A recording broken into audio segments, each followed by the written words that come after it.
Du côté de la Pologne, un peu plus loin. Alors ici à l'entrée de ce quartier ouest, à l'angle de l'avenue de Périgueux et de la rue Lamartine, effectivement, se trouve une grande opération de logements sociaux à cheval sur les deux villes, Schiltigheim et Bischheim.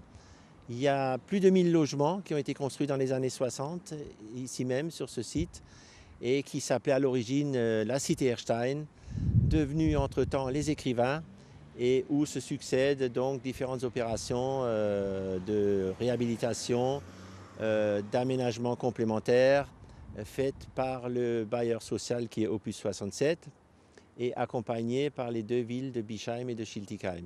Un quartier de Bischheim qui a subi aussi de grandes transformations ces dernières années, qui est venu se compléter autour de l'axe autoroutier, donc la 4, la pénétrante de Strasbourg, la route de Brumath. Il y a aussi le quartier SNCF avec ses logements locatifs qui à l'époque était géré par la SNCF, aujourd'hui par une société de bailleur social, hein, voilà, l'ICF, et qui lui aussi fait l'objet de réhabilitation et de réaménagement actuel et à venir.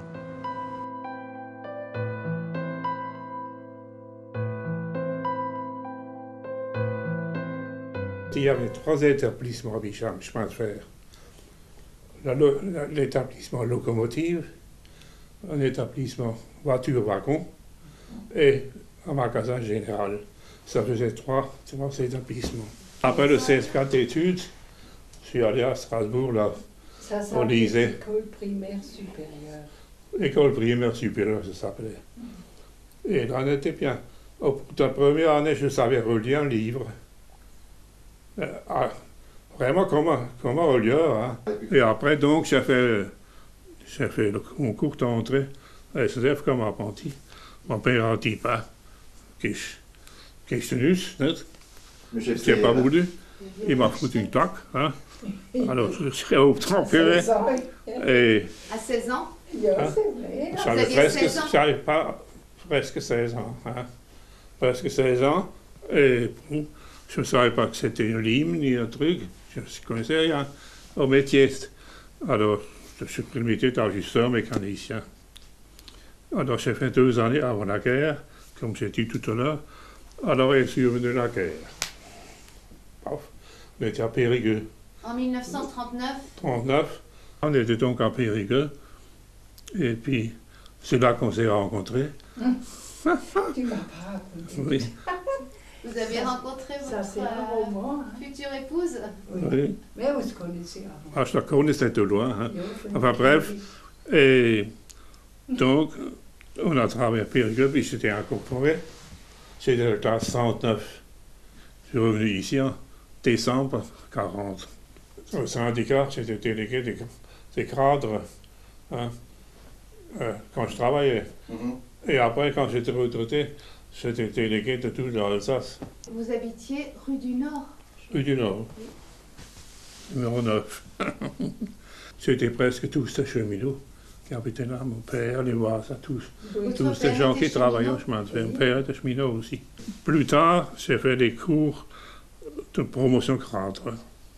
De sorte que j'étais encore à l'école à 48, 49 ans. Vous êtes retraité depuis quand? Depuis le 6 octobre 1976. Oui. C'est bien. Ça fait longtemps. Hein? C'est moi qui ai accompagné le premier TGV qui rentrait dans les ateliers. Moi, je me rappelle, on m'avait dit, il y en a un qui vient demain. Hein? On ne savait pas comment il était fait. On ne savait pas s'il avait.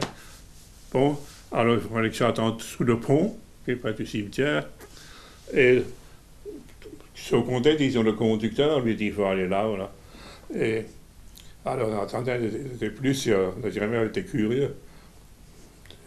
Tout d'un coup, il y avait une espèce de chenille rouge qui venait à la gare de Bischheim. Ah, c'est 001. Hein? Oui, Ça, oui.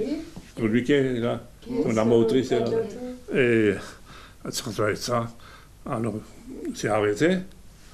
Moi, je suis monté dans le cabine de conduite. J'ai tenu derrière disons le mécanicien. Parce que c'est une sensation à ce moment-là.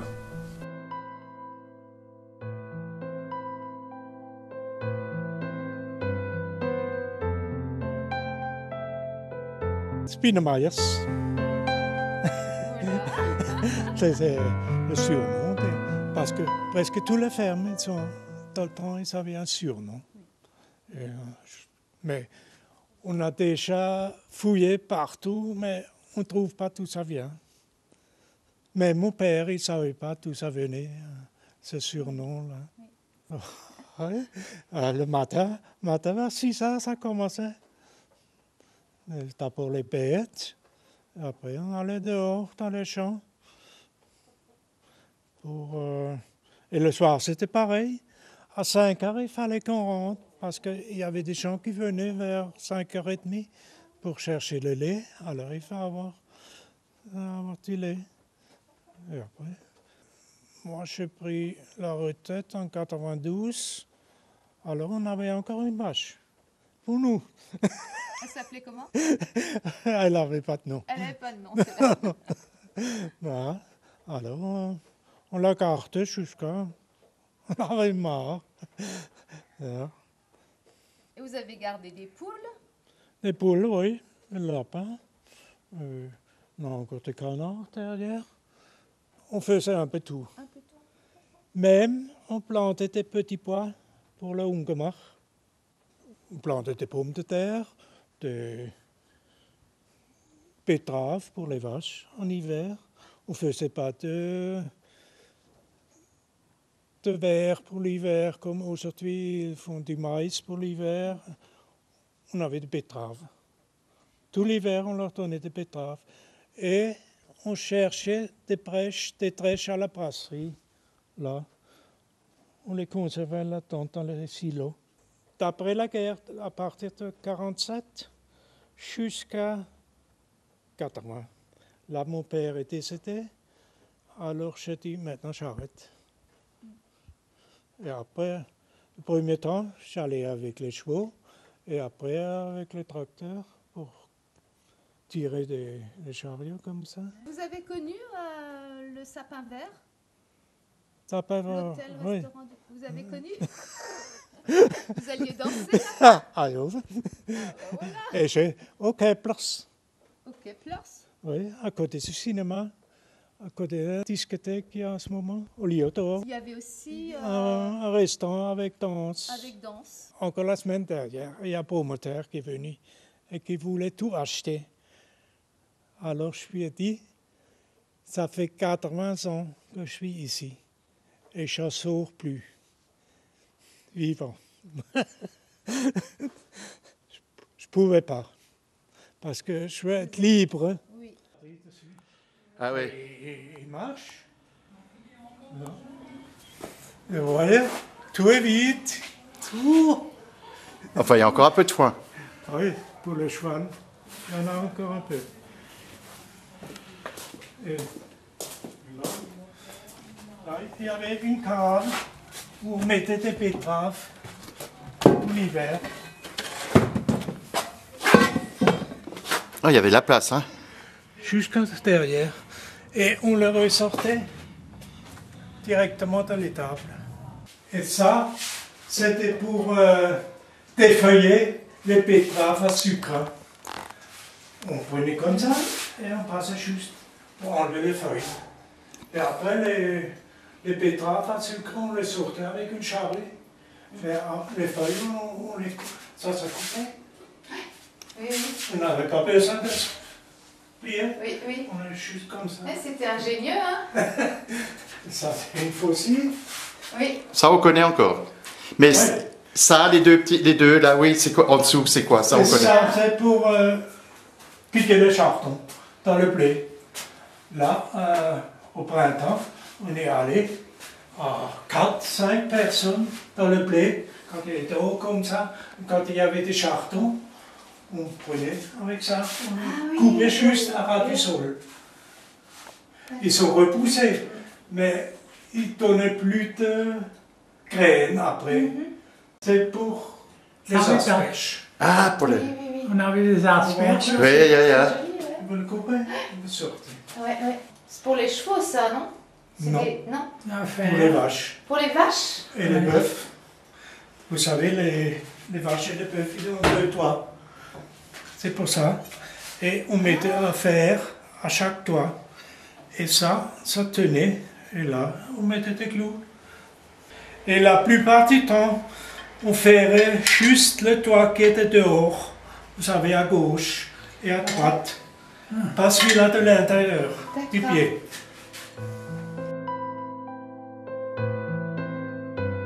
Je suis très attaché à cette église protestante, d'abord parce qu'elle est historique, c'est un des seuls monuments vraiment historiques de la commune, puisqu'il y a une tour qui date du XIIe, fin XIIe, fin XIIIe siècle, avec un tympan en gothique, flamboyant.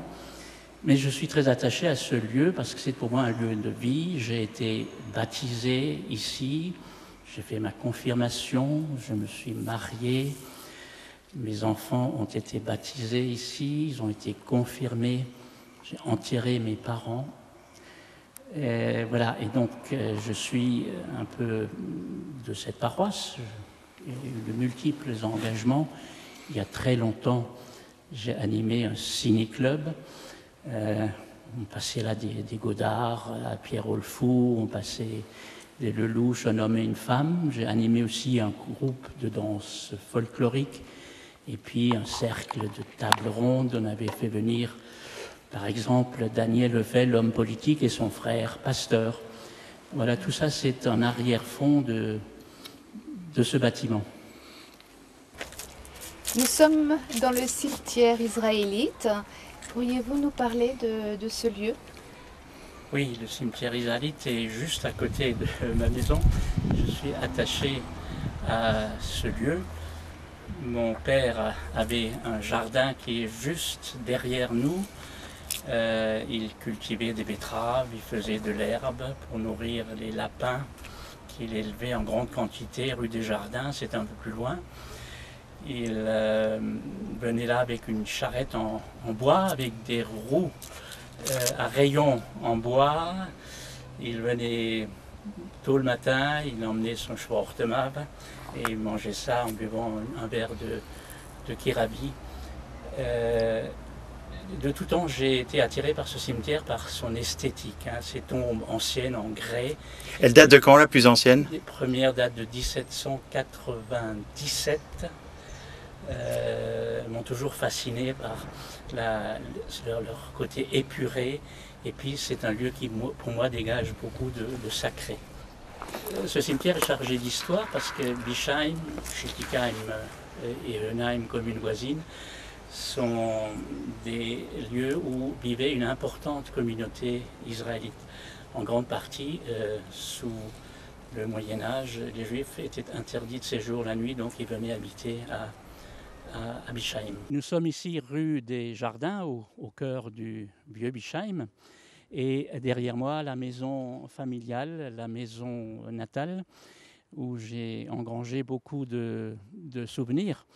C'est une petite ferme avec une cour intérieure, une grange, un poulailler, des clapiers à lapins. Mon papa élevait jusqu'à 50 lapins à un moment donné, des poules évidemment, et même à un moment donné des cochons. Mon papa était un ouvrier paysan, il était tourneur sur bois à la fabrique alsacienne de siège à l'entrée de Bischheim quand on vient de Hönheim, qui est aujourd'hui un simple parking. Et donc il cultivait, il avait deux jardins, et il faisait des betteraves, de l'herbe pour nourrir ses lapins. Le souvenir le plus précis qui me reste, c'est quand arrivaient les premiers jours d'automne, lorsque les premiers foies étaient là.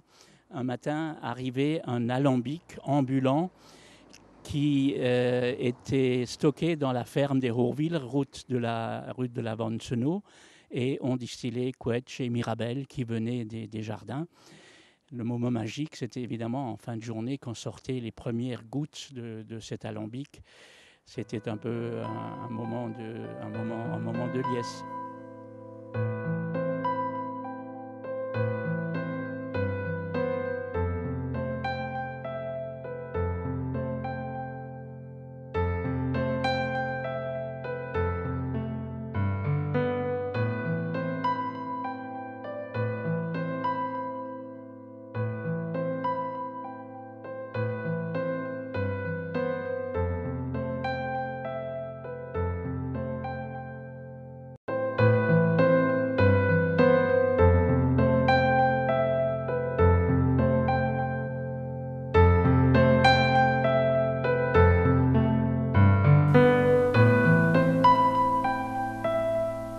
suis arrivée ici en septembre-octobre 1945, après être restée pendant plus de 5 années, seule, en Haute-Savoie, loin de mes parents, loin de Strasbourg, loin de mon dialecte naturellement aussi. Et À cause de la guerre. à cause de la guerre, parce que je ne voulais pas être institutrice sous régime allemand. Je ne pensais pas que ça durerait 5 ans. Je pensais que certainement, avec le maréchal que nous avions à la tête de l'État français, ça ne pouvait pas être. Il allait récupérer l'Alsace pour la rendre aux Alsaciens et aux Français. Et j'ai dû attendre mois après mois. Et c'était très, très, très dur pour une jeune fille qui n'avait jamais quitté ses parents, ni sa ville, de se trouver tout d'un coup. Alors, quand je suis arrivée ici à l'inspection d'académie, tout de suite, je suis revenue fin mai, inspection d'académie pour un poste. Il fallait bien gagner ma vie. On m'a dit, oui, ben attendez, on va vous donner quelque chose à Schneersheim. Schneersheim, moi, je ne connaissais pas. Et puis, je ne suis pas revenue de Haute-Savoie après 6 ans pour de nouveau être loin de ma maman et de mon papa. Et d'être dans un partenaire que je ne connaissais pas, sans moyen de communication, naturellement. Alors, on va pas réfléchir.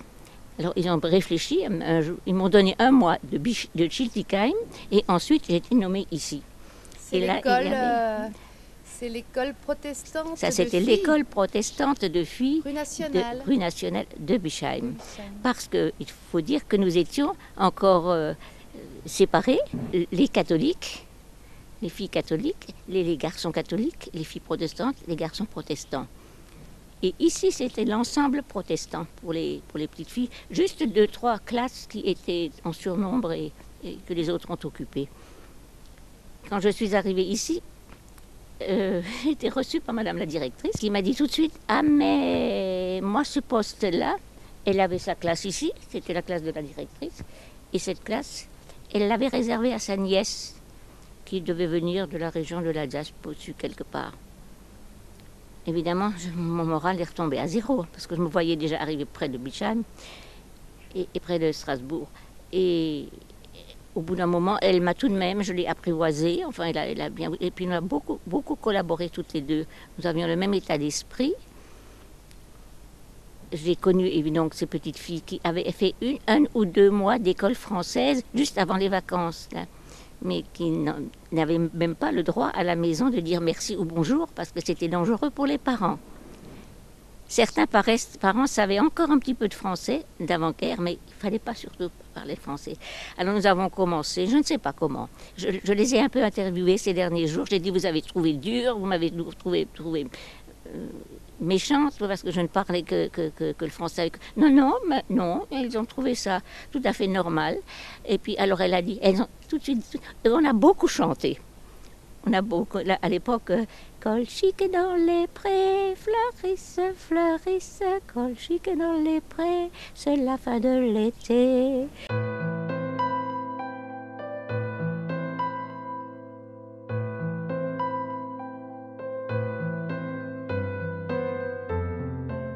Je me suis rendu compte qu'il y avait un énorme boulot à faire dans cette ville parce qu'elle me laissait un peu une première impression de ville un peu terne, un peu grise et qui manque de couleur. Et voilà, c'est ce dont je me souviens principalement donc en 1977.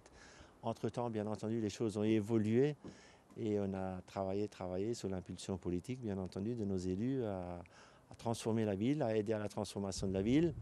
Mais il y a aussi une grande réflexion urbaine sur le centre de Bischheim, proprement dit, ce qu'on appelle l'île au centre. Il y a aussi le site de la Ballastière que j'ai pratiquement aménagé depuis son début, depuis les années 77 jusqu'à aujourd'hui, et qui ne prend pas fin d'ailleurs, mais qui est la zone de loisirs du secteur nord, on peut dire, hein, sous notre impulsion, sous l'impulsion de Bischheim. Voilà des choses qui me marquent, hein, comme ça, en passant, qui resteront un peu ancrées dans ma mémoire. Et les cheminements, est-ce que vous avez assisté à la naissance ou au réaménagement des cheminements piétons ? Oui, les cheminements piétons, on les a un peu fait vivre dans la mesure où on leur a donné un rôle de ramener un peu le piéton des quartiers des centres-est vers les quartiers commerciaux de la route de Bischwiller. Donc on a fait des traversées d'îlots avec des cheminements. Il y en a un qui est bien sympathique, c'est celui qui remonte derrière le cimetière israélite, hein, l'allée du souvenir par exemple, et qui distribue sur les quartiers centre-est là-bas, voilà, des choses comme ça. On peut faire des itinéraires de cheminement piéton à travers Bischheim de façon assez sympathique maintenant, voilà. Colchique dans les prés, fleurissent, fleurissent, colchique dans les prés, c'est la fin de l'été.